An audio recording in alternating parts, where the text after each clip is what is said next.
Hi, my name is Dave Poland. I'd like to welcome you to Portland Film Beat. My guest tonight is Ryan Graves. He's a writer, director, and co-owner of the production company called Stately and Spry Pictures. He's going to talk about his films. The first one we're going to talk about a little bit, won awards. It's called Mr. Right. That's right. Tell us about that one first. Oh, wait. No, tell us about Mr. Right. Then we're going to go Yeah. into how you got into training and everything else. Yeah. Mr. Right is my main short film that went to the Oregon Independent Film Festival, and it won Best Short Film Director, not Best Short Director as I sometimes call it, so Best Short Film Because you're not Director. short. That's right. My wife's short, but I'm the tall one, Uh-oh. so it's Best You're Short. in trouble now. No, I like that she's short. Okay. Yeah, but Best Short Film Director, and I also played at the Sandpoint Film Festival out in Idaho, an hour away from where I went to school at Spokane, at Whitworth University. Okay. Anyway, where did you train? I haven't really gotten any formal training at all. I went to school at Whitworth, which is a tiny Christian university in Spokane. I was an English major. I started off as a theology major, but I switched to English because I wanted to go into film. We didn't have a film major, so English major was the closest thing. And Okay. so that's where I studied story and studied writers and took the 4 film classes that they offered. Okay, and so your training then is hands-on training in the film.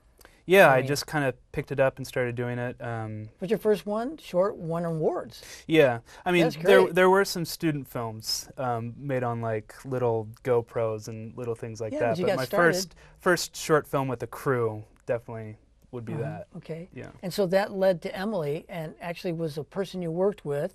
Yeah, I had a customer come in constantly, one of our regulars. I work at Living Room Theaters as a server, and we would talk about movies all the time. And then he saw Mr. Right, and he thought, hey, let's make a feature film. And we, So that's who you've been working with. yeah, he came and got us some financing for us and got the whole project started for us. Right, okay, good. And so what is the premise of Mr. Right? Mr. Right is about confident young man who seems to lose all his romantic interests to scrappy underdogs. And it's kind of a rom-com satire, but it's also kind of a rom-com homage that it's kind of saying, look at this cliche of, you know, all the rom-coms have these Cary Grants, these Hugh Grants, these Joseph Gordon-Levitts who come in and steal the girl from the confident man, who's usually called the Bellamy, named after Ralph Bellamy, who was in The Awful Truth and His Girl Friday with Cary Grant. And Cary Grant always steals the girl away, and I thought, poor Ralph Bellamy, who always loses the girl. What's wrong with Ralph Bellamy? Okay. And he's always just kind of confidently walks away. So I wanted to make a movie about that character. Right. No, I saw, we're not going to show it, we should show the trailer to that too, because it was really funny, Yeah, actually. but you can see it at our website too. Okay, good. Yep, and the website will be popping up right there. What are a few things that you learned making Mr. Right that you applied to making Emily? You have to be economical in everything you do, because filmmaking is expensive no matter what. Oh man, isn't it? Yeah. So I learned that the more actors you want to have in your scene, the more scenes you want to have, the more locations, it just creates headaches for production, and I don't like taking up people's time. I don't like making it harder than it has to be. I Right. like to do the story as simple as possible. Right. And we're going to talk about the Indiegogo campaign in a few minutes. But let's talk a little bit about Emily. What's the premise of Emily? Emily's about a young married couple struggling to stay together after the husband suffers a crisis of faith. He essentially loses his faith, and he has a quarter-life crisis because of that, or an existential crisis, whatever you want to call it. And that's what their marriage is about, is their faith. And now that one person has lost the ground for what their marriage was based on, the marriage is forced to evolve, and these people are struggling to make it work. Wow. I know. We're going to watch the Indiegogo in just a second here. How long did it take you to shoot it? Because it's right now it's planned on being a 75-minute movie. The screenplay was 75 pages. How long did it take you to shoot it? We shot it straight through for 3 weeks. We just had about 8 to 10 hour days, and We all You shot for 3 weeks straight? Straight, yeah. I was able Nice. to. Yeah, I was able to get work off. That was the thing, is that we got just enough funding that we could pay our actors, we could pay our crew. You did pay your actors? Yeah, yeah, as best we could. Yeah. Good for you. No, Yeah. anything. Yeah, You know, that doesn't happen too often. yeah. So we only had 3 weeks because of it. So that's why I wrote such a short script, because I knew that it would be, again, I had to be economical. Right. So I had about 20 days to shoot the film, and we got it in the can. We shot on budget, on time. Who was the cinematographer? Did you have a few of them because you did shoot every day? Kevin Forrest was our DP, and he had his little crew, Josh and Adrian, and Kevin was really great to work with. Okay. What kind of camera did you use? We used the Sony FS700, which was actually supplied by our editor and our sound guy, and our assistant makeup artist, Evan Gandy, who turned into the production. He had 3 roles? He did everything else that no one was there for. So he was the MVP of the shoot. He was great. And now he's editing the film. He's working on the cut. Tell us who these 2 actors are behind us. I know Yeah, I worked with one of them. just right in front of their faces. So that's Rachel Foskett and Michael Draper. Rachel's the star of my short film, Mr. Right. I know. And they did such a great job, and I was just so pleased with their work. And I was happy to find Michael, because I knew that Rachel would play the role of Emily, but we never knew who would play Michael. Right. Or Nathan. And Michael came in and auditioned, and Rachel knew him from before, and he was perfect. Okay, cool. Actually, right now what we're going to do is we're going to take a break, and we're going to watch the short Indiegogo campaign that he's put together, and we'll be right back. Evan Draper, take 1. Rachel Foskett. Ryan Graves, take 1.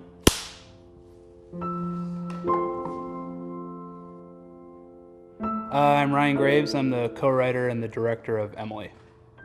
Emily's about a young married couple struggling to stay together after the husband suffers a crisis of faith. Essentially, the movie is getting at what marriage is and what happens to a marriage when a person changes. Everyone grows into something new or different, and so relationships have to change with that. In the case of Emily, the husband loses his faith, and this is what the marriage was based on. So now their marriage doesn't make much sense to them, so they're struggling to make it make sense again. My name is Rachel Foskett, and I play Emily in the film. She is in love with this person, her husband, and her husband loves her, but she has to struggle with this problem, which is one of the main reasons that they're together, and that's their faith. My name is Michael Draper. I'm a Portland actor, and I'm playing the part of Nathan in the film Emily. Nathan is going through an existential crisis. He's debating his connection to his religion that he's been practicing for a long time. He's figuring out if this is the path he wants to continue to walk down. Because now he is questioning his faith. The foundation of his marriage is starting to crumble. So now it becomes about these 2 people who are very much in love with each other, trying to figure out how they can reconnect and build again. I thought I'd give Scotch a try. You hate Scotch. Yeah. I wanted to give it another shot. All right. I have an excellent cast and crew, and I would have no movie without my cast and crew, so I'm incredibly thankful for all of their hard work. We were able to make a feature film for basically nothing. Everyone who has worked on this film has sacrificed their time, working for little or no money. We've been able to make it, but to finish it, we'll need your help. The final steps include Color correction, editing, composing, marketing, and festival submissions. All of them are essential steps to getting the film seen outside of Portland. and bringing us one step closer to being able to make our next film. By funding this project, you're providing resources for very passionate filmmakers all working in Portland. We have a diverse selection of perks. Please check them out on the right. And even if you can't donate, thanks for taking the time to watch this video. Please help us achieve this dream of ours so that we can continue to tell more stories. Please share with any of your friends or family, or anyone, really. Okay, that was really good. It's nice that we got to see the actors Yeah, definitely. and them talking, you know, instead of just a trailer.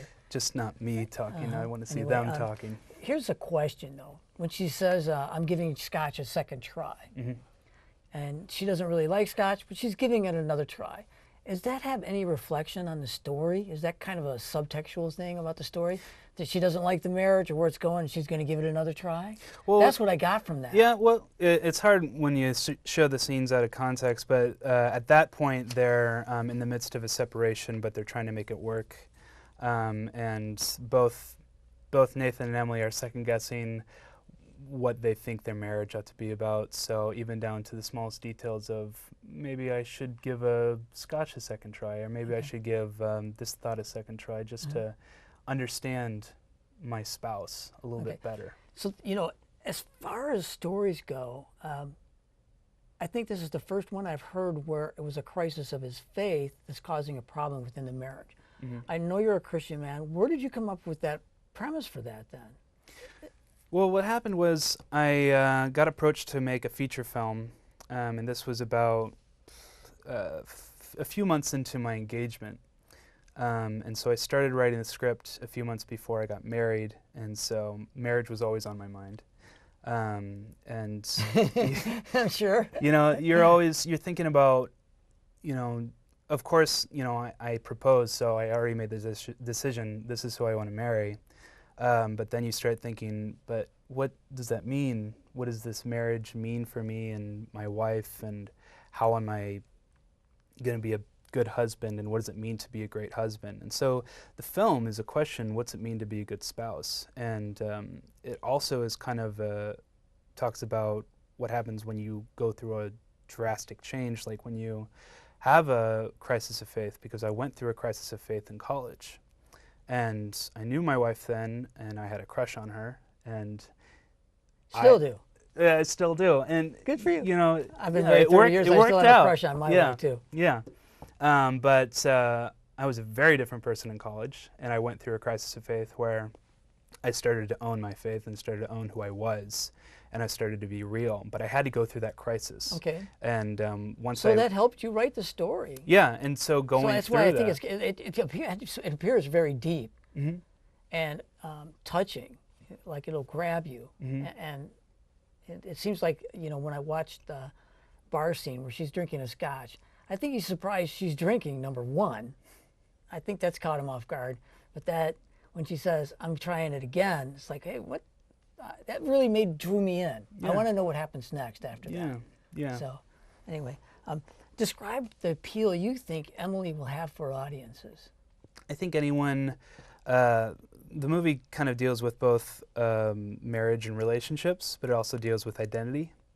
And the main character. But it could also pertain to people who are just been together for quite a long time. They don't have to have been married. Right. Any kind of relationship at all. Right. Any kind of long-term relationship. You know, marriage is just an easy film concept of you know, two people stuck together. Not stuck. Wanting to be together. I like being with my wife. I love being with my wife. I know, sir. I've met her. She's wonderful. Yeah. So you gotta take a look at, well, why is that, and what happens when someone really changes. And so I guess the appeal comes down to, are you afraid of relationships? Are you afraid that this could happen to a relationship? If you made a long-term commitment like that, are you afraid that you'll change and then the relationship won't make sense anymore? Because that's what this movie wants to get at, is will you always make sense? Because right now, me and my wife are on the same page, but what if one of us goes through a drastic change? Sure. How will the marriage have to evolve? Or so anyone watching can say, how will my relationship have to change if I change? I will change. Everyone grows into something new, into something different, and so the relationship has to. So I think anyone can get into that. You know, I've been married 30 years, and you do change, and you know, you each go through these things. And I have to tell you that right now, you know, after 30 years, it gets better all the time. Good. It gets better all the time. You got to stick with it, you know, because there are going to be some problems, but it gets better all the time. And that's something I hope that it gets better for them during the movie. And we're not going to ask because we want to see the movie. Right. How does Emily primarily differentiate or distinguish itself from other works kind of in the same genre? I was thinking about that. that there was no film that I was going to steady for this film, that there was no precedent that I was trying to revise a certain film, because there's a lot I of... can tell. It's a different... Yeah, there's a lot of films about marriages in crisis, but it's usually an external problem. Money or cheating. Yeah, or, it's always usually cheating, some kind of thriller, or some kind of like erotic drama, erotic thriller, something like that. There's someone trying to get in the way, and their job is... yeah, they're obsessed with their job or something, right? my No, that's what I like about it. You know, my problem with those movies is that, well, it's just that external thing. Just get rid of the external thing, and the marriage will be fine. Oh, yeah, this goes way internal. It's all about the relationship and what's going on underneath. Yeah. Because my writing partner suggested, well, what if Who's another... your writing partner? Kelly McCrillis. Okay. Yeah. So he just suggested, he's like, well, maybe we bring in an interest for the male character. I'm like, no, it's got to be all internal, because when we see those external obstacles, we just say, get rid of them. Right. Because that's the only problem. Sometimes the films where the character's internal protagonist, Mm-hmm. you know, they're the antagonist, but their protagonist is within inside them. So that's kind of what's going on here. That's right. It's almost as if they're each other's protagonist, but it's an internal protagonist that's coming out of them or fighting within them. Interesting right. storyline. I can't wait to see it. So, Yeah. how do you work with the actors? Well, first, before we start filming, I meet with them each individually. At least for this one, I wanted to meet with them individually and talk to them how they're going to come to the character, what they think of the character they're playing. I wanted to know their backstory and what persona they were going to bring to our story. Especially, I wanted to talk to them about their faith, because it didn't matter to me whether they were atheist or agnostic or Christian or Buddhist or whatever. I didn't care. I just wanted to know that they understood what's going on there. Thought about it before they did the film. Good. Yeah. No, that's great. And then when we shot the whole thing in my apartment. Again, being economical, you didn't have to steal any locations. Right. Yeah. I've got a lot of people in here who steal locations. Yeah, it was all right there. All the props and the production design was right there. So the crew was setting up in the living room or the dining room. You have a wonderful wife. Yes, she's Let very me tell patient. you. Yeah. Very patient. 3 So, weeks? Yeah. Okay. 3 weeks of that. We had to take a little mini vacation after that. It was. Yeah, sure. Go it ahead. was rough. Sorry. Interrupt. No, but the crew would be setting up for the shot in the living room or the dining room.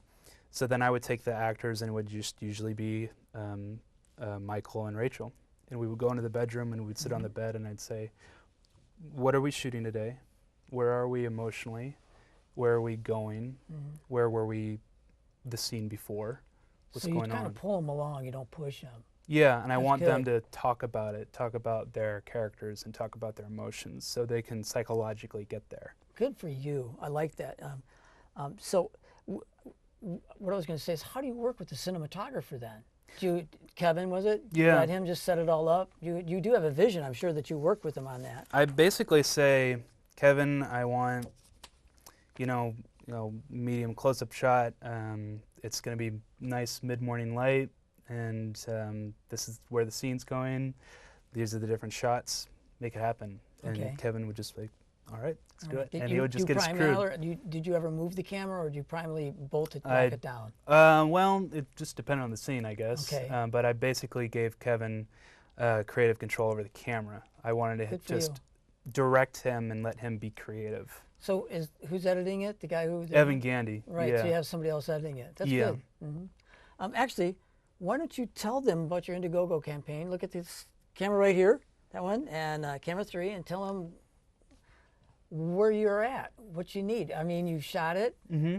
You need to do, what do you need to do? We need to do color correction. We need to get some music on the film, some composing. We need to finish the edit. We need to get from a rough cut to a final cut. We need to market the film and the festival submissions, which is a big part of it, because we want the film to be seen. So you can go and you can check us out at our website at statelyandspry.com, and you can see what we're doing. You can see the Indiegogo campaign, and you can support us any way you can, even if it's just sharing it with your friends or your family or any relevant people, or with your church, or with any person or any organization, because we want the film to be seen and to be known, and we just want as much exposure as possible. Great. No, that's great. And actually, a lot of people don't realize is that color correction is extremely important in getting it right, and actually having good sound. Yes. And editing it well. You know, it takes a lot of effort to make a great film. And I'm happy because as a filmmaker, an independent filmmaker, you're going the extra mile. You're not just throwing it together and throwing some sound on it. I've done that with some short films. I think we all have, right? Yeah. That's what you do to get them made. But if you're going this far with your feature, I think it's great, and I give you kudos, and I hope people support you in that. Thank you. What are your strengths as a filmmaker? I'd say working with the actor. Yeah. I think for me that's the most important thing a director needs to do. I think directors get distracted all the time by the technology and by the camera. Right. And they don't pay attention to the acting. Right. And so my strength would be working with actors, because I'm fascinated by the psychology. My wife is getting her master's degree in psychology, and so it's helpful to have her to help me Good for you. learn Yeah. about that and talk about that. But that's what's going on, especially in drama. It's psychology all the way. It's Right. how these people are interacting and what's going on underneath the surface of everything. So what are your weaknesses as a filmmaker then? It would be working with the technology and all really? that, the camera. Just So you don't because. mind leaving though. That's good though. 'Cause But I know I have a man behind the camera. I have Kevin doing all that, and I want him to be You don't have to worry creative as about it. possible.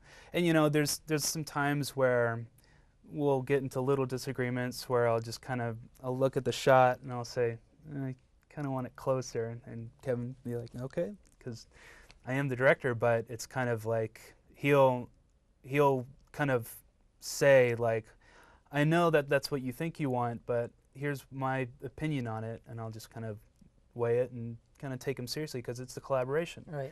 And that's his 2 cents, and a lot of See, times he's I right. know this guy named Steven Savage, and I talked to him about that once, and he said with actors, a lot of times, he's worked with some pretty well-named actors when I was down in L.A. He said that when I have an actor or a cinematographer who wants to do it one way and I want to do it another, I tell them, we'll do it your way, we'll do it my way, and I'm going to let the editor decide what makes the best film. Yeah. Because there's the film you write, the film you shoot, and the film that's edited together. That's and right. they're 3 separate films. It's always evolving.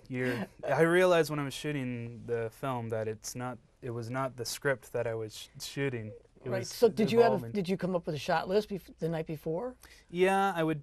Did you work with Kevin on that then? I did a pretty extensive shot list, but then when we got to the day, I kind of looked at the scene and looked at all the shots we were doing, and I kind of over prepared on the shot list. That's and then all I right. just kind of cut down from there, especially because we didn't have much time. Yeah, but here's the thing is, you've got a plan A. When that doesn't work, plan B really easily falls into place if you've already got a plan A. If you don't plan at all, it's a long day. Yeah, that's right. It's a long day. You can really shorten the time and have a lot of things work well and make a lot of people happier on set when you have a shot list and you're prepared like that.